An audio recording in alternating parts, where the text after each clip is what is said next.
Goeiemôre broers en susters. Ek is dankbaar dat ons vanmôre hier kan wees. Ons vertrou dat daar net nou so 'n bietjie meer lig op die onderwerp sal wees. Ek dink Beerdkrag is veronderstel om so hier by 9:00 te staak. So ons hoop ons sal binnekort dan weer 'n bietjie meer lig hê. Net die volgende afkondigings van die kerkraad se kant af. Ons verwelkom met attestaat vanaf die Gereformeerde Kerk Witrifuur vir broer Thuis en suster Felicity Meyer. As ek dit nie mis het nie. Dink hier's 'n tikfout op my papier. En dan van Witrifuur af ook vir broer JP en suster Angie Kutse met dooplidmate Lia en Lexie. Ek net vinnig kyk, is julle hier vanmôre? So hartlik welkom by ons vanmôre en in die gemeente. Ons vertrou dat julle binnekort ook tuis sal wees saam met ons. Dan katekisasie vanmôre is na afloop van die erediens is les 7. Die voorskool, laerskool en hoërskoolkinders almal vanmôre na die oggenderediens. Dan het ons vanaand na afloop van die aanderediens koffiekroeg vir die hoërskooljeug, maar ons nooi sommer ook ons ouers uit. Ons wil vanaand 'n Bybelvasvraag geleentheid reël en wil kyk wie die meeste ken, is ouers of kinders. So as julle dink julle staan 'n kans, kom neem asseblief deel. Dan wil ons ook sê hartlik welkom alle nuwe intrekkers en besoekers. Ontmoet asseblief die ouderlinge aan diens dan net hier voor die preekstoel om 'n lidmaatbesonderhede vorm in te vul. Dis dan vanmôre ook broer Freek Stoop wat instaan. Broer Freek daar regs voor. Hy sal julle hier voor ontmoet. Dan het ons 5 tot 7 September ons wildtuinkamp. Ons kamp by Berg en Dal. Sit asseblief julle name op die kennisgewingbord hier buite as julle graag saam met ons wil gaan kamp. Of as julle in 'n chalet wil bly, dui dit net aan in hakies dat julle graag van die verblyfopsie liewers gebruik gaan maak. Dan het ons die 14de Maart 'n Suster Fondsinsameling aksie waar vetkoek en maalvleis verkoop word. Kontak asseblief die kerkkantoor vir bestellings. Ondersteun asseblief die susters dan ook met hierdie aksie. En dan kan ons dalk net ook vinnig terugrapporteer en sê gister was ook 'n baie geseënde dag geweest met die suster saamtrek by Leidenburg en dankie vir elkeen van u wat dit ook bygewoon het.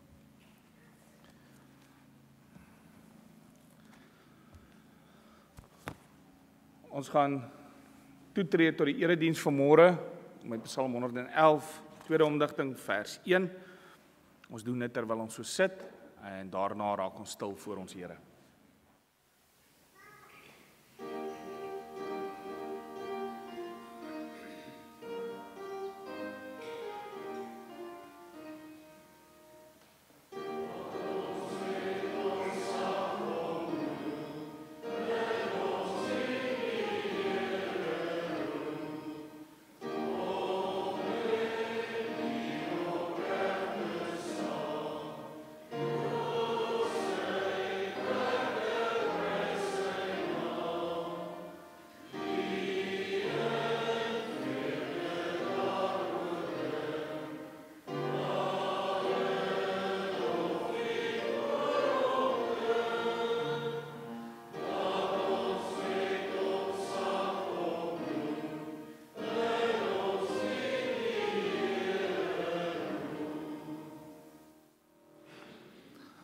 Ons raak 'n oomblik stil voor ons Here.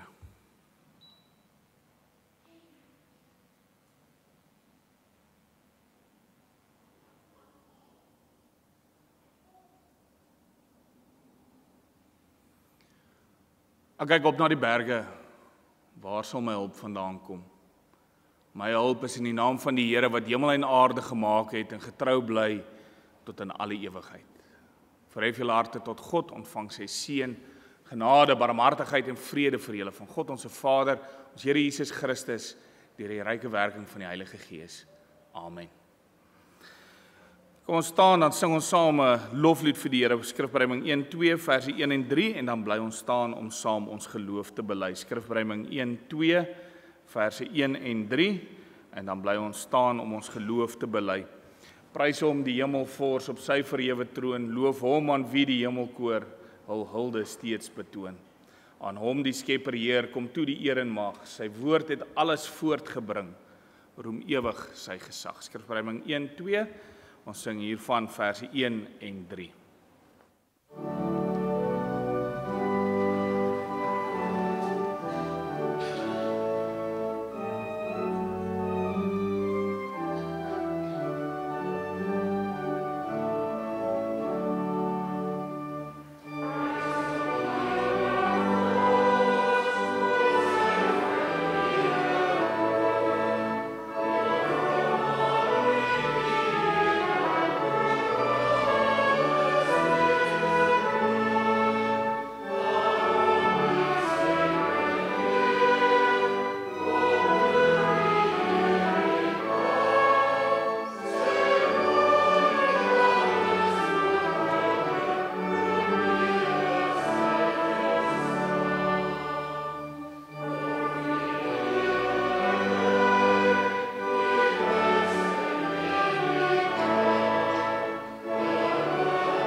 Ons bely saam met die kerk van alle eeue ons ewige, ontwyfelbare Christelike geloof, as ons elkeen in ons hart saam bely dat ons glo in God die Vader, die Almagtige, die Skepper van hemel en aarde, en in Jesus Christus, sy eniggebore Seun, ons Here, wat ontvang is van die Heilige Gees, gebore is uit die Maagd Maria, wat gelei het onder Pontius Pilatus, gekruisig is, gesterf het en begrawe is, en die angste van die hel tot die dood toe ondergaan het, wat op die 3de dag opgestaan het uit die dood, opgevaar het na die hemel, en sit aan die regterhand van God, die Almagtige Vader, waarvandaan hy weer sal kom, om die lewendes en die dooies te oordeel.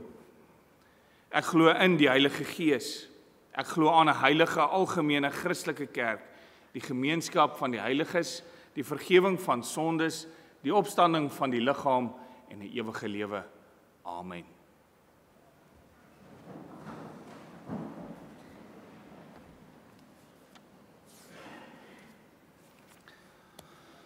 Ons gaan vanmôre na die wet van die Here luister soos dit omdig is deur Tosius in Skrifbryming 9:1.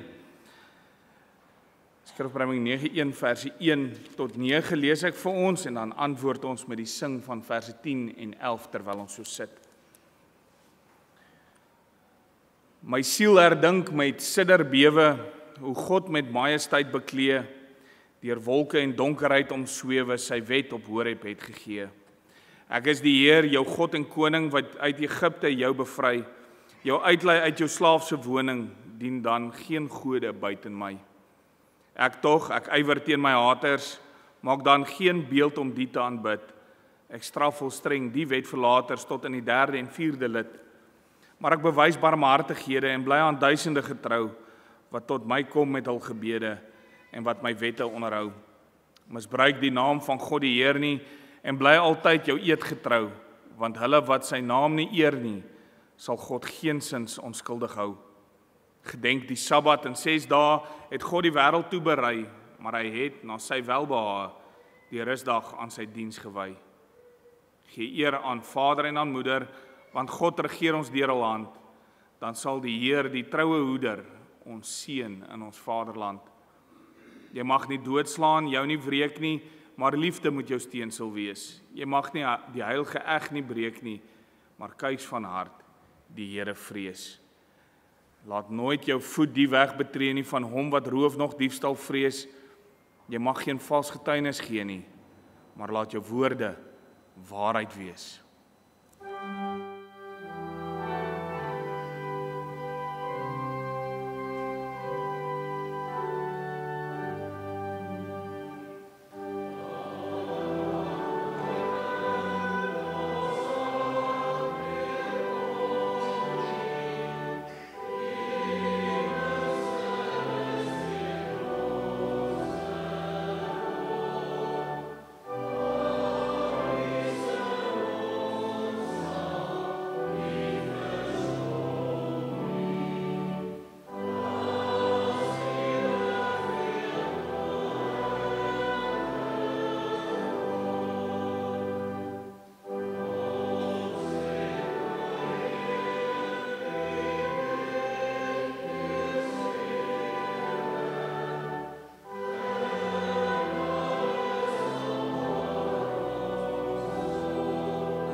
Kom ons bid saam. Ons almagtige God en ons hemelse Vader, ons is vandag weer hier in die huis bymekaar om U te loof, U te eer, U te aanbid. U is die een en enige ware God, van altyd af was U daar, tot in ewigheid sal U daar wees. U het alles gemaak deur te spreek en te sê, laat dit wees, en dit was so. U hou die heelal in die palm van die hand vas. U is groot, oneindig groot. Groter as wat ons gedagtes ooit kan indink of kan omvat. Want dink net as dit so was dat ons U kon verklaar met ons klein mensebrein, dan was U nie God nie. En daarom loof ons U, prys ons U, eer ons U, want U is soveel groter en soveel meer as wat ons ooit kan dink of sê. Ons het die voorreg, Here, om vanmôre in die huis bymekaar te kan wees en saam te kan luister na U woord. Voorreg wat ons gegeen word omdat U Seun Jesus Christus die weg daarvoor oopgebaan het om die woord te wees wat vlees geword het, om onder ons te kom woon, om ons straf te dra sodat ons hierdie toegang tot U het, dat ons hierdie verhouding met U kan hê.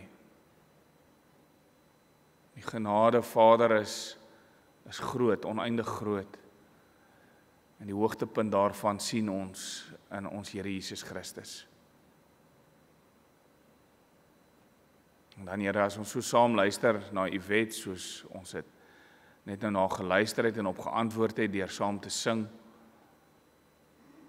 dan weet ons, Here, ons staan skuldig voor U, ons weet ons het 'n verlosser nodig, ons kyk na die wet en ons smag na uitkoms, ons kyk na die wet en ons luister na die verklaring van U Seun Jesus Christus van die wet, en dan is ons soos Paulus en vra, ek ellendige mens, wie sal my van hierdie dood bestaan red? Aan God die dank, hy doen dit deur Jesus Christus. Dankie, Vader, dat ons vanmôre dan as gemeente saam kan kom, voor U kan bely dit wat ons van U vervreem, die sonde, dit wat so welig, wat so tier onder ons, ja Here, dat ons so maklik toegee tot ons eie begeertes en ons eie wil en behoeftes. Ons bely dit voor U, Vader, en dan vra ons nie net U vergifnis nie, maar ons vra ook dat U ons sal lei deur die woord en deur die Gees, om vorm ons, skaaf ons, skuur ons, maak ons, net soos U wil, Heer. Gee dat ons die voorkoms sal hê van U kinders. Dat ons nie meer sal lewe in ons ou lewe van sondige verlorenheid nie, maar dat ons sal vasgryp in die nuwe lewe deur ons geskenk deur U Seun Jesus Christus, een van vryspraak, vernuwing. Gee, Here, dat ons dan ook uit daai genade sal leef met dankbaarheid, dat ons doen en late sal getuig daarvan dat ons U kinders is, sodat ons breek met die sonde, sodat ons al meer en meer word wat U ons roep om te wees, U kinders, skoon, rein en heilig. Ons dank U, Here, dat ons as gemeente ook saam vir mekaar kan voorbereiding doen, dat ons dankbaar kan wees vir soveel goeie dinge, maar dat ons ook mekaar aan die sorg kan opdra as daar beproewinge is. Vader, U weet hoe lank die lys is van lidmate in ons gemeente waarvoor ons voorbereiding doen. Ons bid vir elkeen van hulle en ons vra, Here, dat U hulle elkeen sal omvou deur die arms van genade, dat U hulle sal vertroos en versterk, en as dit U wil is, ook sal uitkoms gee daar waar daar ernstige swaar kry ook is. En dan bid ons ook, Here, vir ons land, vir die gebiede buite ons en ook hier waar dit nog steeds droog is, en ons vra, Vader, as dit U wil is, dat U ook daar sal uitkoms gee, nog reën sal stuur, en dat die aarde sal juig oor U voorsienigheid. Ons bid dan ook, Vader, vir die beplanning van die res van die jaar. Ons vra, Here, dat U ons sal lei op die regte pad. Gee, Vader, dat dit wat ons doen, dit wat ons beplan, dat ons dit altyd sal doen met 'n DV in gedagte, as die Here wil, sal ons dit en dat doen. En mag dit altyd gaan om U eer en om U koninkryk. As ons nou U woord oopslaan, bid ons, Vader, neem weg wat skeiding maak tussen U en ons, en gee dat ons die woord hoor na die mening van U Gees. Dit bid ons om Christus ontwil alleen. Amen. Terwyl ons so sit met die oog op ons skriflesing, skrifbereiming 14:3 vers 4, terwyl ons net so sit en daarna lees ons saam met Hebreërs 1 vers 1 tot 4, Johannes 1 vers 1 tot 5 en Lukas 24 vers 25 tot 27.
Ons lees vanmôre uit Hebreërs 1 verse 1 tot 4 en dan daarmee saam ook Johannes 1 vers 1 tot 5 en Lukas 24 vers 25 tot 27.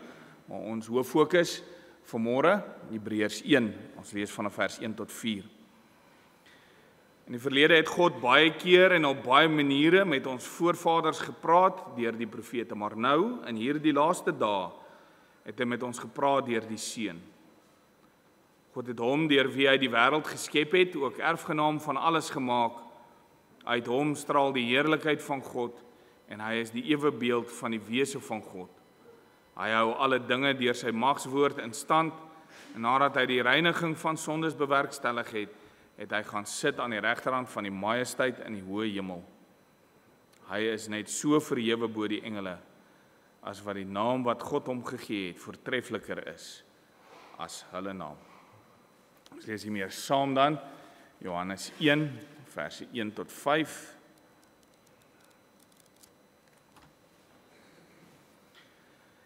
Aan die begin was die woord daar, en die woord was by God, en die woord was self God. Hy was reeds in die begin by God, alles het deur hom tot stand gekom. Ja, nie enkele ding wat bestaan het sonder hom tot stand gekom nie. In hom was daar lewe en die lewe was die lig vir die mense. Die lig skyn in die duisternis kon dit nie uitdoof nie. En dan daarmee saam dan, laastens dan Lukas 24. Lukas 24, ons lees vers 25 tot 27.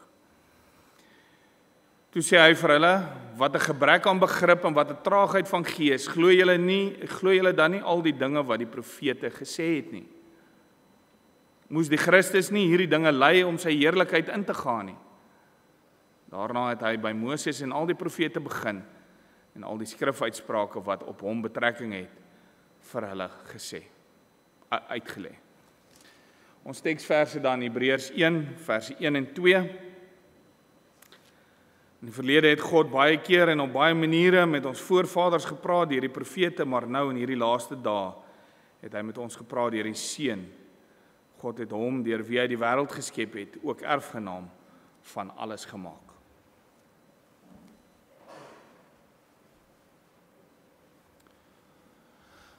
Geliefdes in ons Here Jesus Christus, ons het die laaste ruk in die prediking vir mekaar gevra, wie is dit wat ons volg? In die lig van ons jaartema om hom te volg. En nou is die vraag, maar wie is dit wat ons volg? Ons wil nou in hierdie volgende tydjie, in aanloop tot Paastyd, gaan ons bietjie nader fokus op die Hebreërbrief terwyl ons hierdie vraag dan ook antwoord. Ons gaan dan ook oor die volgende paar weke dan die vergrootglas in die Hebreërbrief insit. Maar ons begin vandag met Hebreërs 1 vers 1 tot 4, 'n openbaring oor wie Jesus is, wie hy is agter wie ons aanstap in lyn met die vraag en die fokus van hierdie kwartaal.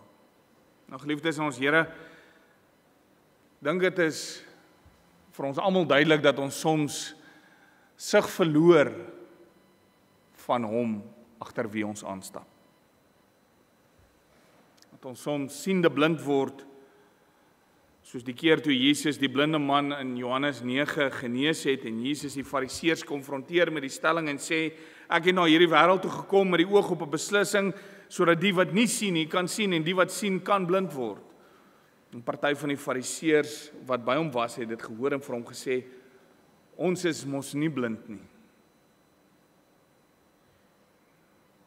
En tog kon hulle Jesus nie sien nie.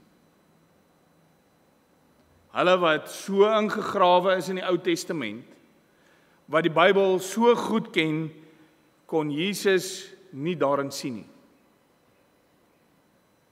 Die Messias, die gesalfde koning wat beloof is, hy wat gesalf word as koning, hoëpriester en profeet, hulle kan nie sien dat hy die vervulling van die wet en die profete is nie. In dieselfde lig verloor ons ook dikwels sig van hom agter wie ons aanloop. En dit kan bloot wees dat ons nie meer regtig aan hom dink nie. Het kan wees dat ons eie idees van wat dit beteken om agter hom aan te loop, voorop hou as die waarheid. Het kan wees dat ons van hom klein begin dink, om in 'n boksie probeer inpas, en uiteindelik kan dit dalk selfs so ver gaan dat ons dink, ons moet hom lei, sodat hy doen wat ons wil hê.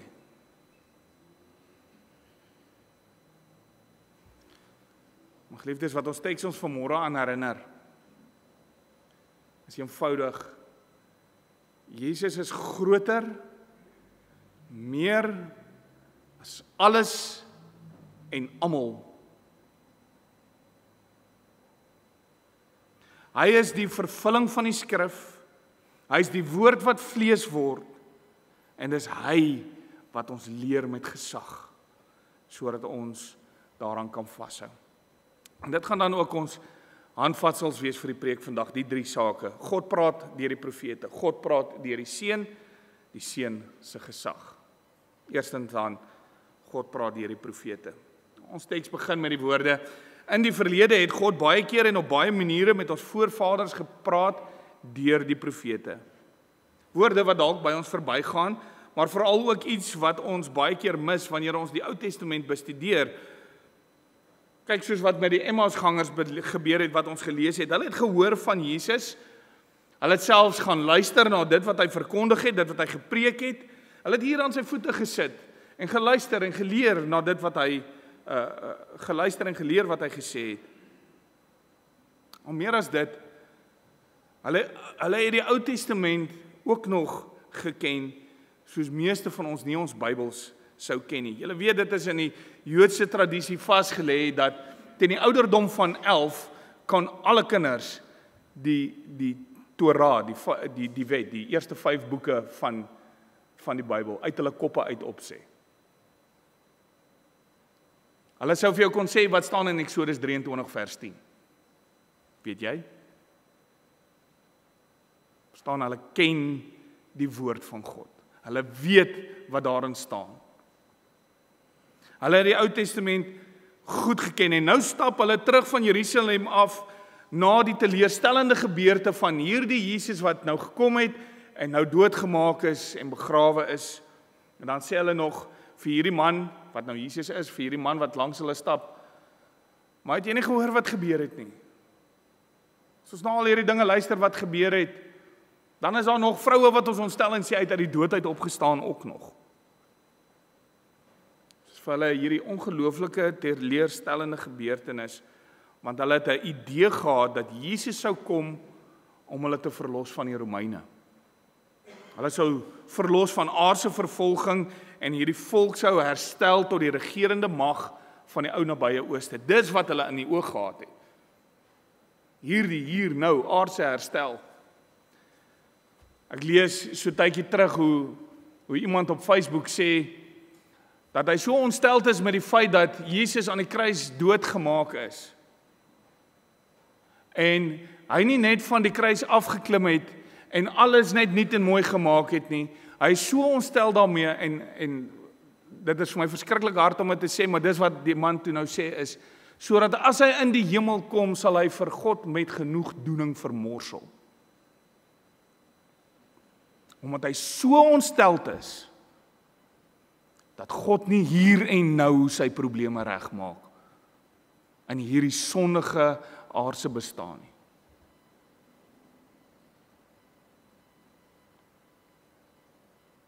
Klink dit nie eintlik bekend nie? Ek weet dit is die harde kant van die storie.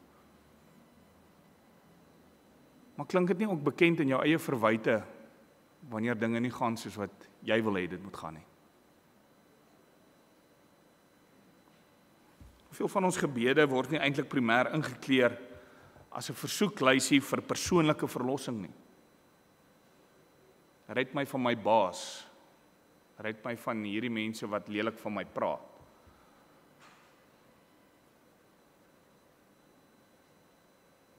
Kry my uit hierdie finansiële verknossing uit. Gee my meer geld, gee my meer vryheid om te doen wat ek wil doen. En dis wanneer 'n mens vra, as ons nou in die gemeente sou vra, wie se gebede is al beantwoord? En ons vra, steek hande op. En enkelinge steek hulle hande op. En dan vra ons vir mekaar, maar goed, Wie het gisteraand gebid dat die Here hulle moet bewaar? En almal steek hulle hande op, so wie se gebede is beantwoord. Dis omdat ons hierdie idee in ons koppe het, dat 'n beantwoorde gebed beteken, God gee vir my wat ek wil hê. En dis nie wat dit is nie. 'n Beantwoorde gebed is ook nee. 'n Beantwoorde gebed is ook nie nou nie. Ons moet besef wie God is. Ons moet besef wie dit is wat ons volg. Want as ons vra, ons kyk na ons verhouding met die Here en mede teen persoonlike sukses, nie teen wie hy is nie. En dis die probleem. Die Emmausgangers het aan Jesus se voete gesit en geleer by hom, en tog kon hulle nie vir Jesus hier by hulle sien staan, hulle self indink dat dit Jesus kan wees nie. Hulle kyk na hom, maar hulle sien hom nie. En dis eers nadat Jesus verduidelik het, dat die profete en die skrifuitsprake wat op hom betrekking het, en dit vir hulle verklaar het, dat hulle oë oopgaan en hulle hom sien saam met hulle in die vertrek. So ons teks begin met God het gepraat deur die profete. Waaroor? Oor die koms van Christus. Om die hart van God se wil aan sy mense te openbaar, dat elke een wat glo nie verlore sal gaan nie, maar die ewige lewe sal hê as gevolg van die seun. Dit is wat die Ou Testament, die profete, verklaar het. Moet hy dit bekend gemaak? Baie kere en op baie maniere aan die profete. Waarom is dit so belangrik dat ons hierdie hoor? Want God maak oor jare die prentjie van die evangelie op verskillende maniere en op verskillende plekke en verskillende omstandighede aan ons bekend, sodat ons konteks het. Ons kan nie sê die evangelies is net vir daardie dag en daardie plek bedoel nie, want die evangelie word al van die begin in die Bybel op verskillende maniere en op verskillende kere vir ons duidelik gemaak. Die goeie boodskap is nie gebonde tot een tyd en een plek nie. Dis kontekstueel oor verskillende tye en verskillende plekke, sodat dit ook vir ons van toepassing is. En dis die laaste ding wat met hierdie eerste deel van die teks gekommunikeer word. En ek dink ons moet 'n bietjie dieper hier ingrawe dalk met 'n vraag. Wens jy nie ook soms God wil net reguit met jou praat soos in die Ou Testament nie? Of soos in die evangelie toe Jesus met die apostels gepraat het nie? Ek dink ons het 'n skeefgetrekte idee van hoe God met sy mense gepraat het destyds. Want in die Ou Testament het God deur die voorvaders, Abraham, Isak en Jakob, en die profete, Moses, Aaron en die profete na hulle gepraat.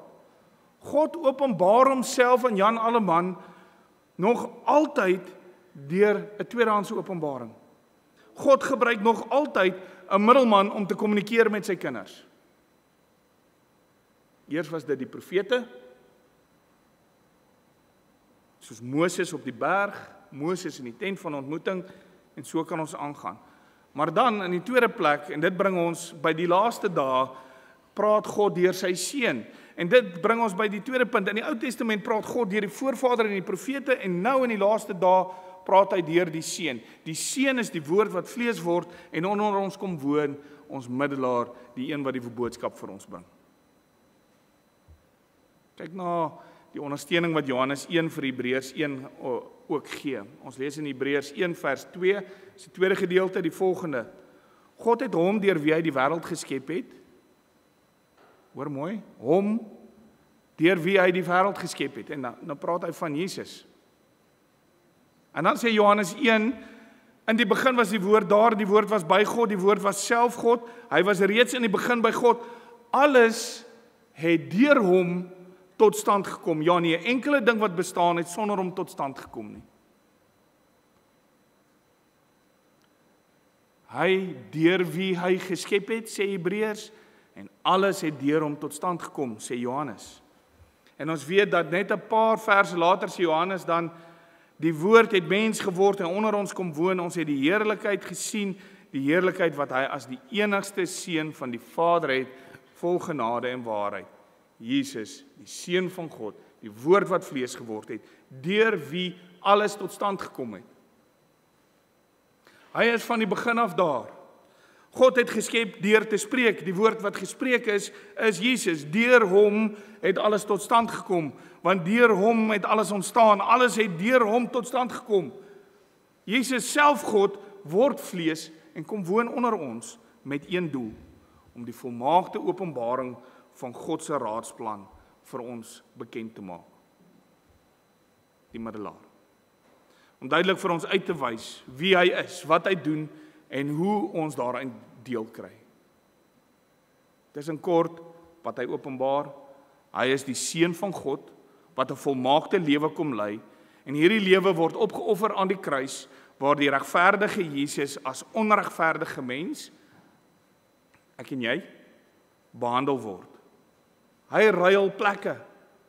Hy vat my en jou lewe op hom, dra die skuld vir my en jou lewe daar aan die kruis, en dan gee hy sy volmaakte lewe aan ons, as ons in hom glo, sodat ons as regverdig beskou kan word. En wanneer ek dan voor God verskyn met die oordeelsdag, dan sien hy nie my doen en late nie, maar hy sien Jesus se.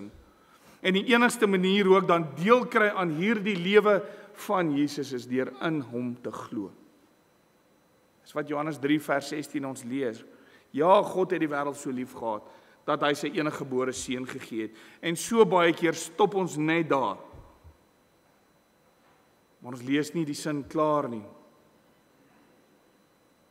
Die sin gaan verder.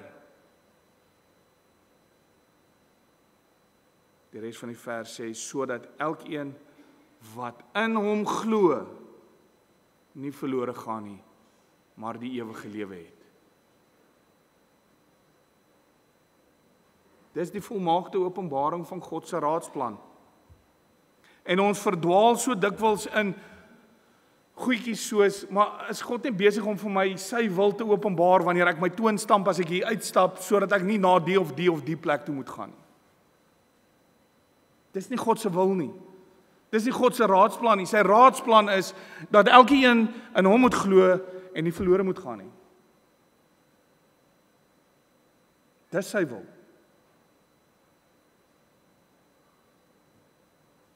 Hy wil dat jy glo en dat jy leef wat jy glo. Maak dan jou oë oop en sien agter wie jy aanstap. Want hy is groter as alles en almal. Volg hom eerste en dan gaan die res kom. En dis wat die laaste deel van ons teks sê. Daar is 7 redes waarom Jesus met gesag praat as hy die wil van God aan ons openbaar. Dis die laaste punt, sy gesag. En ek noem dit kortliks. Eerste, Jesus is erfgenaam van alles. Dit beteken alles is syne, alles is aan hom onderwerp. Dit is wat hy ook sê in Matteus 28 vers 18, as ons lees, aan my is alle mag gegee in die hemel en op die aarde, daar is niks en niemand bo hom nie, daar is niks en niemand wat nie sy eiendom is nie. Dit is hoekom hy ook in Jesaja 43 vers 9, dan sê hy vir ons, of 45 vers 9, ellende wag vir hom wat die een verwyd wat hom gevorm het. 'n Potskerf tussen potskerwe van klei. Durf die klei vir die een wat dit vorm sê, wat maak jy? Durf wat jy gemaak het van jou sê, hy kan nie sy hande gebruik nie. Wie is jy? Tweede ding van sy gesag, soos ons reeds genoem het, deur hom het alles tot stand gekom. Ek het my bestaan aan hom te danke. Dan kan ek nie anderste as om my knie voor hom te buig en agter hom aan te stap nie. Die derde ding, uit hom straal die heerlikheid van God, soos hitte en strale van die son die aarde tref, so skyn die heerlikheid van God deur Christus in ons harte. En dis elke keer wanneer ons na die kruis kyk, elke keer wanneer ons die verhaal van die evangelie hoor, dat ons harte warm word, dat dit vermurwe voor die mooiheid van God se offer in Jesus Christus. Dis wat hierdie uit hom straal die heerlikheid van God beteken. Dis waarvoor die Emmausgangers praat as hulle op die pad is. Het ons hart nie warm geword toe hy op pad met ons gepraat en vir ons die skrif uitgelê het nie. En dan die vierde ding wat hier in verse 3 en 4 verder staan is, hy is die ewebeeld en die wese van God. Hy is self God. Een kommentaar maak die opmerking om te sê, Jesus dra die afdruk van sy natuur in sy bediening op aarde. Met ander woorde, dis sigbaar in sy bestaan en dis waarom hy versoeking kan deurstaan. Dis waarom hy sonder sonde kan lewe, want hy is waarlik God. En dan, volgende ding wat hy sê is, hy hou alle dinge deur sy magswoord in stand. Dieselfde woord waardeur alles tot stand gekom het, hou ook alles bymekaar. Dis wat Kolossense 1 vers 17 sê, as ons lees, voor alles was hy al daar en deur hom bly alles in stand. Deur hom bestaan alles en bly dit voortbestaan. Hierdie eerste lysgoedjies gaan alles oor 'n groter prentjie, oor wie God is in 'n kosmiese bestaan. Wie is hy in die groter prentjie? Maar dan trek hy dit nader in die laaste twee sake, want dan gaan dit oor persoonlike verhouding. Hy het die reiniging van sondes bewerkstellig. Die vorige klomp eienskappe, soos ons gesê het, gaan na die groter eienskappe van sy wese, maar hier word die aandag gefestig op sy persoonlike verhouding met die mens, spesifiek sy werk as hoëpriester. Want dit is die hoëpriester se werk gewees om die offer te bring. Dit is die hoëpriester se werk gewees om die offer te bring namens die volk, om in te staan namens die volk. Klem val dan hier op die feit dat Jesus iets bewerkstellig het wat net hy en hy alleen kan, wat ons later in Hebreërs 10 lees. Hy het die een offer gebring. En deur hierdie een offer is genoegsaam sodat ons vrygemaak word, losgekoop word, en dat daar geen offer meer nodig is nie, want hy is die volmaakte offer. Dit is net hy en hy alleen wat dit kan doen.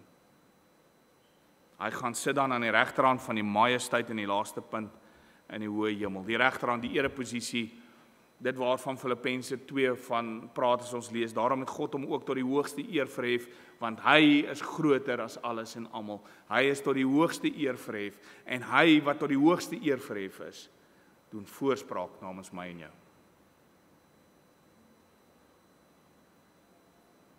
En daarom dan ten slotte die volgende geliefdes. Moenie uit die oog verloor wie jy volg nie. Moenie vir 'n oomblik vir jouself eers die vraag hoef te vra, is dit die moeite werd om hom te volg nie?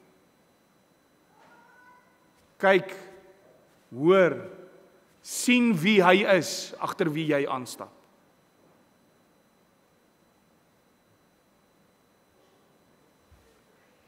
Onthou dat jy hom moet volg en dat jy hom nie hoef te probeer lei nie.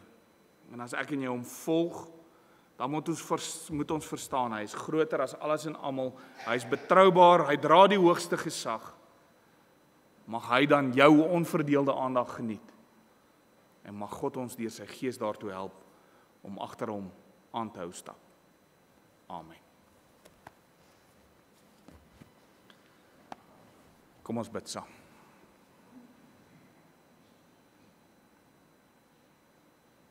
Ons almagtige God en ons hemelse Vader, soveel keer raak ons verlore in ons idees van wat goed is, van hoe ons die lewe sien loop, wat ons dink moet gebeur, en dan dikwels begin ons eintlik op 'n afdraaipaadjie stap, agter ons eie begeertes, behoeftes, drome, idees, stap ons daar agteraan. En verloor ons uit die oog wie dit is wat ons geroep het om en gesê het, volg my. Gee Here dat ons U sal ken soos U Uself aan ons openbaar deur U woord. En meer nog deur die woord wat vlees geword het, waar U wil volmaak aan ons geopenbaar het, duidelik gemaak het wat dit is wat U bewerkstellig, herstel tussen God en mens, herstel tussen God en gelowige, sodat elke een wat in U glo nie verlore gaan nie, maar die ewige lewe het. Gee Here dat ons aan hierdie anker sal vashou as ons agter U aanstap, dat ons nooit uit die oog sal verloor wie U is nie, dat U Seun Jesus Christus groter is as enigiets en enige iemand in die heelal, dat hy die hoogste eer geniet, omdat U hom tot die hoogste eer verhef het. Mag ons getrou wees in ons navolging wil U ons lei deur die Heilige Gees en deur die woord, om al meer onsself te verloon, ons kruis op te neem en agter U aan te stap. Dit bid ons van U, nie omdat ons dit verdien nie, maar alleen uit genade. Amen. Ons gee geleentheid vir ons dankoffer. Ons sing saam as antwoord op skriflesing en prediking, Psalm 145, daarvan die eerste, die tweede en die 12de vers. U naam, o Heer, so hoog in heerlikheid wil ek verhef vir ewig en altyd. Die konings eer wat alle krone oorstraal, wil ek verhoog in onvermoeide taal. Die Here is groot, daar is geen sang geluid wat ooit sy lof in volle waarde uit. Dis 'n see waar niemand in kan meet, dis 'n vloed waar ons geen grond van weet. Vers 12. Maar nou my siel, waar eindig ooit Gods eer? Nog sal ek uitroep, lof, lof aan die Heer. Laat alle vlees vir ewig en altyd sy naam verhef, so hoog in heerlikheid.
Verhef jou harte tot God en ontvang sy seën. Genade van ons Here Jesus Christus en die liefde van God en die gemeenskap van die Heilige Gees is en bly met elkeen van u. Amen.